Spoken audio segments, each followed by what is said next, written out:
Alex Thompson had always prided himself on his quiet life in the suburbs just outside Tampa. At 39, he worked as a paramedic, pulling grueling double shifts that left him bone-tired but fulfilled.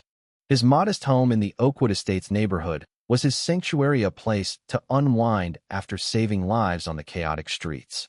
But that peace shattered one sweltering afternoon when he returned from work to find a neon-pink golf cart idling in his driveway, its driver glaring at him like he'd committed a capital crime. That driver was Karen Whitaker, the iron-fisted president of the Homeowners Association. Dressed in her signature fluorescent tennis outfit, complete with visor and wristbands, Karen patrolled the streets like a self-appointed sheriff, her cart buzzing from house to house, enforcing rules that seemed to multiply overnight.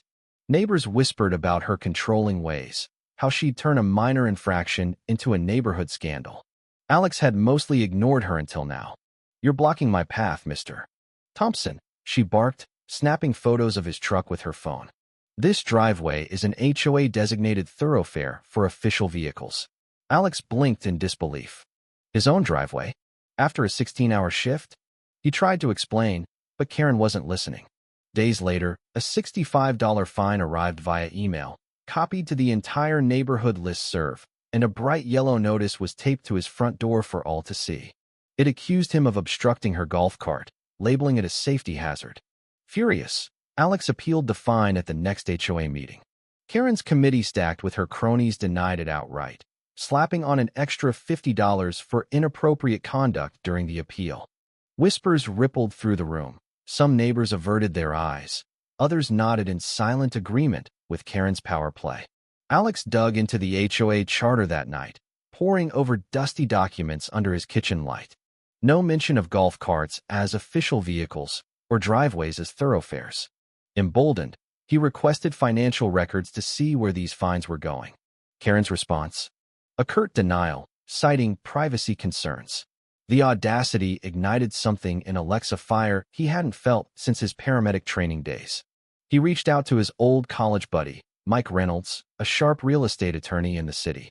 Over coffee, Mike confirmed what Alex suspected. Karen was violating state laws left and right. "This is abuse of power, plain and simple," Mike said, his eyes narrowing. "She's treating the HOA like her personal kingdom." Together, they filed a lawsuit against the HOA and Karen personally, alleging unauthorized fines, refusal to disclose records, and outright harassment. The neighborhood erupted. Karen went door to door, her voice dripping with faux victimhood, painting Alex as a disruptive troublemaker hell-bent on destroying community harmony.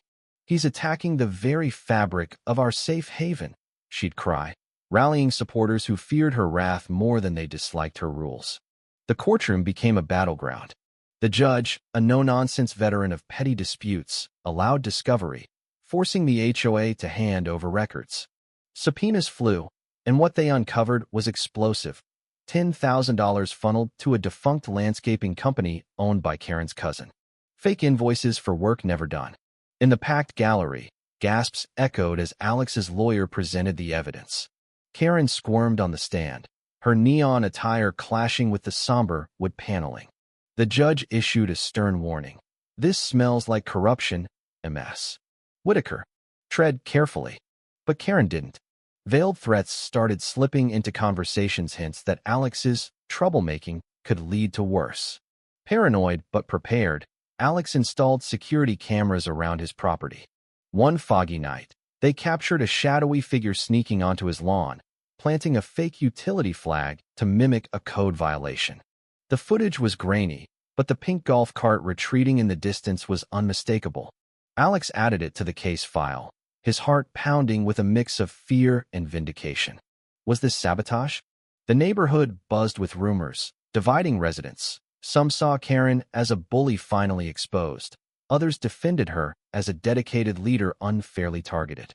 Karen skipped the next court date, claiming a sudden illness, but the proceedings marched on. Emails, bank statements, and that damning video painted a picture of deceit. The judge ordered a full HOA audit and reimbursed Alex's mounting legal fees, slamming the gavel with finality. The audit was a bombshell. $2,000 siphoned for personal indulgences, fine wines, spa days, all charged to the HOA debit card. The state attorney's office pounced, charging Karen with misappropriation, fraud, and falsifying reports. Estimates pegged the total embezzlement at $32,000.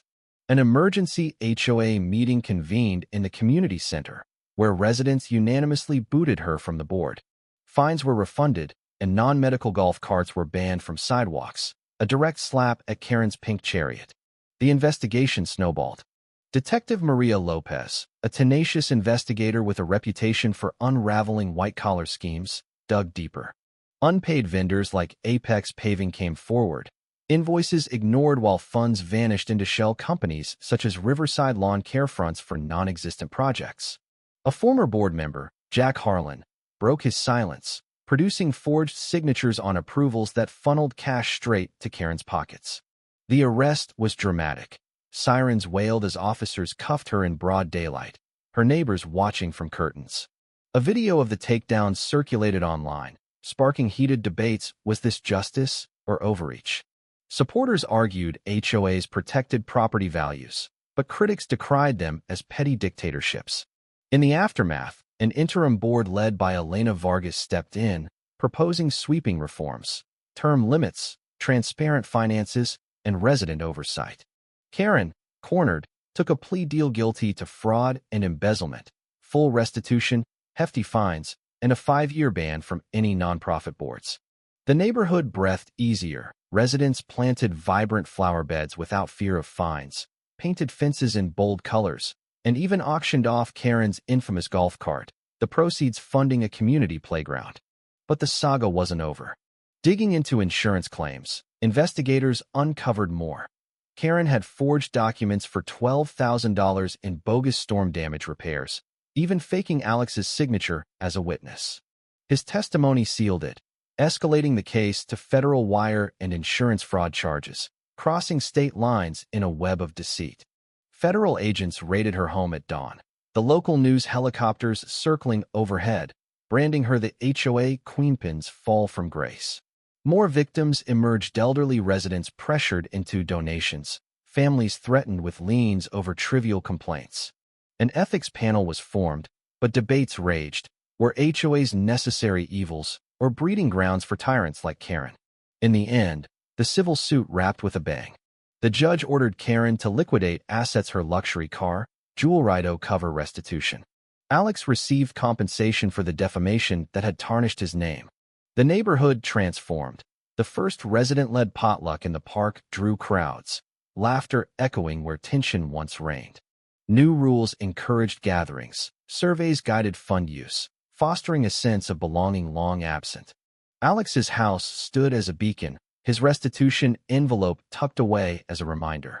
Karen's place sat empty, a for sale sign creaking in the wind. He'd reclaimed not just his driveway, but justice from a system rigged by abusers.